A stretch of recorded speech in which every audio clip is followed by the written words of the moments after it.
My name is Jamin Mohler, and our family owns Brookside Funeral Home. Yeah, so my dad was a very strong man, both physically and spiritually in his faith.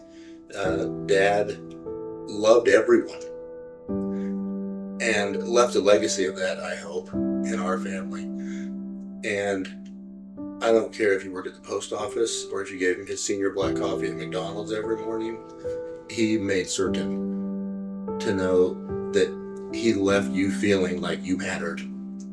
And to have a dad like that is a gift. And to have him for so many years after the terminal diagnosis was a blessing. And also it brought that out even more in him. Dad, everybody says this person was the rock of our family. We've heard that how many times in our profession. And it's true in this case also.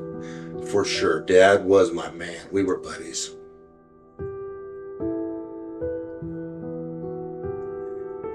Yeah, we have 6 children. He's the rock star grandpa that they love. He's been married to my mom for almost 50 years. So that's the setting of losing the pillar in your family. Yeah, so the diagnosis was a little bit evasive initially. Brain tumor, but don't really know which kind. And then they gave it a bunch of medical brands and eventually settled on the fact that it was glioblastoma. And as we know, glioblastoma is a terminal diagnosis and typically a pretty small window. We were blessed as a family to have Dad for 4 years after his initial diagnosis and 2 brain surgeries later. So we look at that time as a gift, but also it puts in perspective that Dad's not going to be here forever. I distinctly remember sitting at the hospital and I happened to have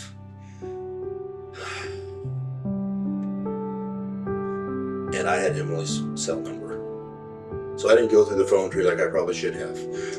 But I just called her and said, "Where are you at and how fast can you get to tomorrow? Because my dad's probably going to die."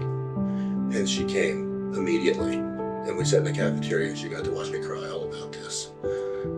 And we talked about what next steps should look like, because even when you're in death care and you understand the processes, it fits differently when it's your dad. And so she helped navigate those initially rough waters. That was in August. And he didn't die till March. So we did have a window of more time, but we were as prepared as anybody could be for those next months because of Emily.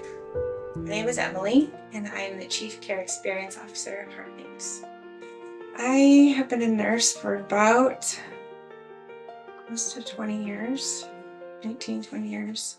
And when I had my first interaction with hospice, it was for my grandpa. And that just kind of changed my whole world.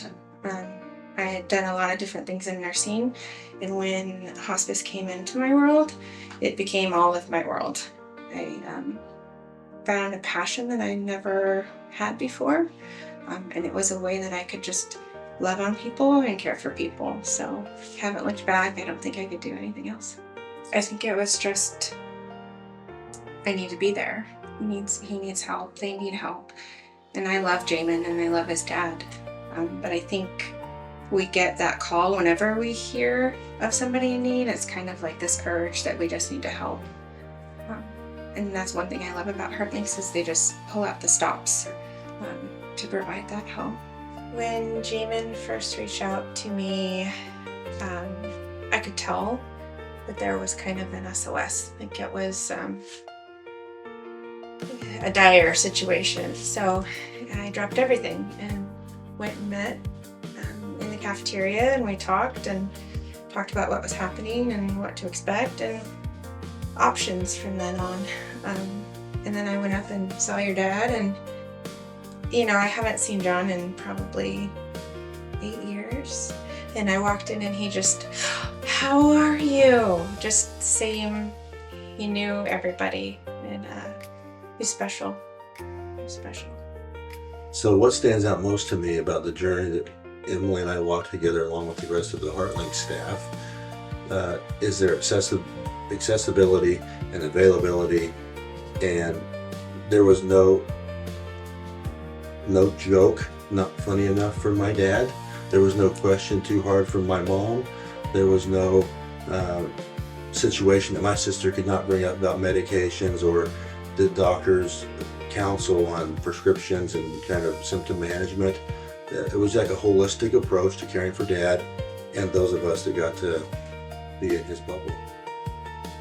Heartlinks' impact in one word is meaningful.